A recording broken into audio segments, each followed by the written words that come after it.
Hey my dudes, my name is Cecilia and welcome to my kitchen here in Stockholm, Sweden. Today is the second day of our 12 Days of Christmas 2023. We are continuing with another Swedish Christmas essential. Today we are making pepparkakor.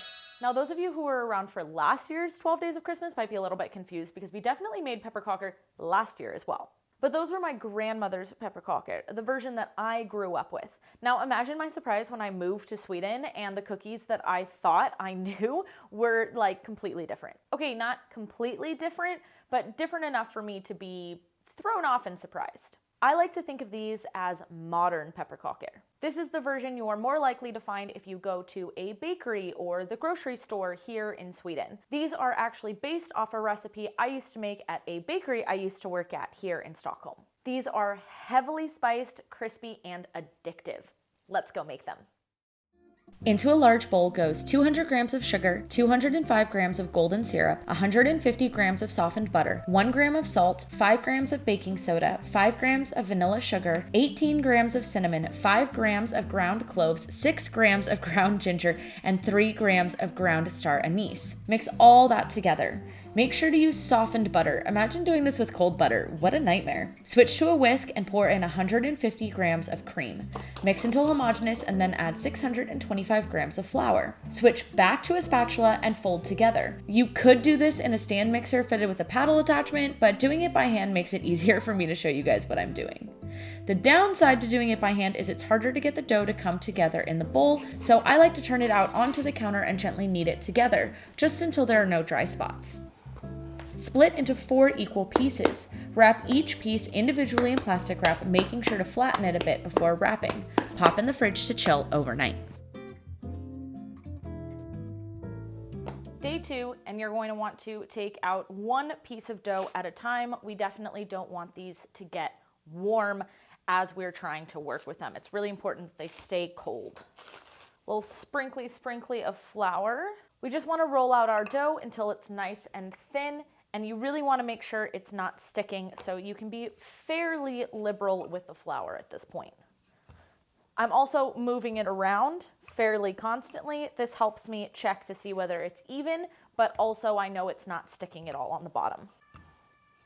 Sometimes I like to flip it over as well.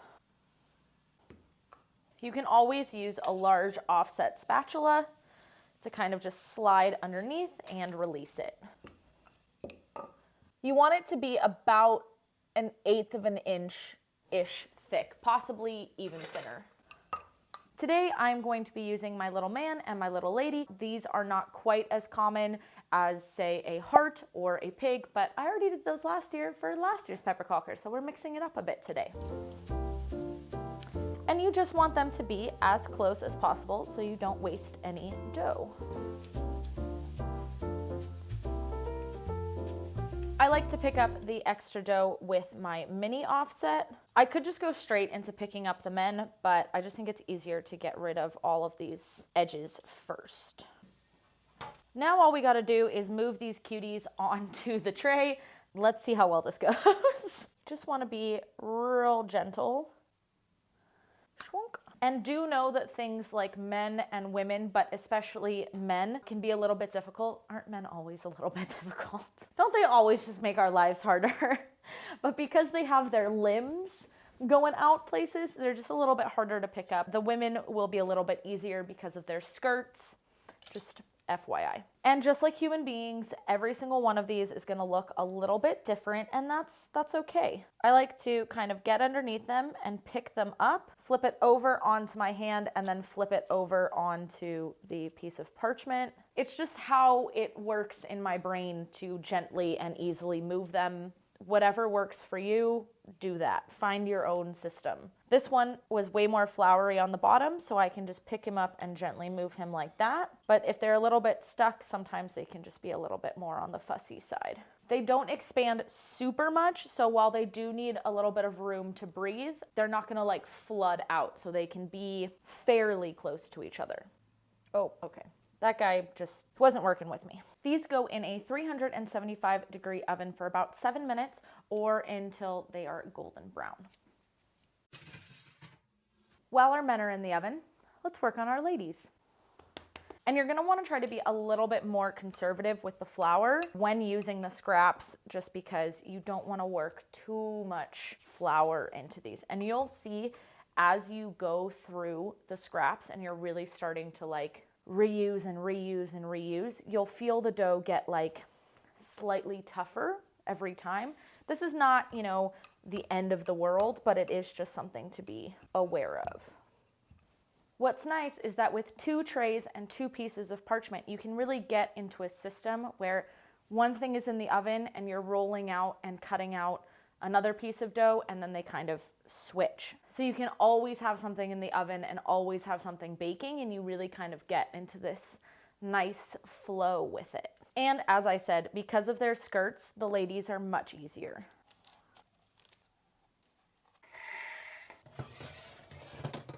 As soon as they come out of the oven, we just go shwunk, shwunk, shwunk, shwunk, shwunk, and directly in with the ladies. Also, I got the time a little bit wrong on these. I thought it was around 7 minutes, but they really took more like around 10 minutes. The first round or two, you just really kind of want to watch them, see how long they bake, really kind of like check their vibe. And then once your oven is kind of going and you know exactly how long it takes, then you can really get into that flow I was talking about.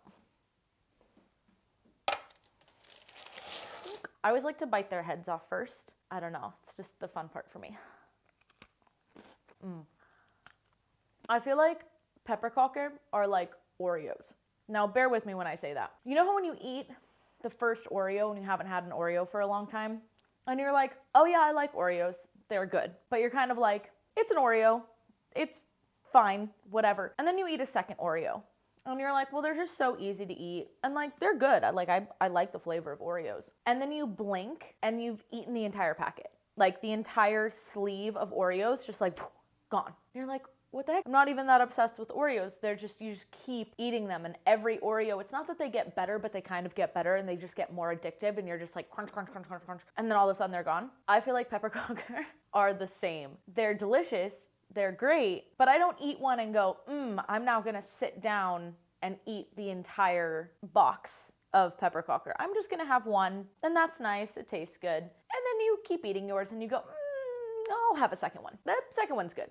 I'll have two. And then you blink and you've had like 10. Addictive. And I love how crunchy they are. Thank you guys so much for watching. If you liked today's video, then please like, comment, and subscribe. And I hope that you have a great day. Hej då! Get this recipe and 23 more Swedish Christmas classics in my latest ebook, 24 Days of Christmas, available for purchase on my website now.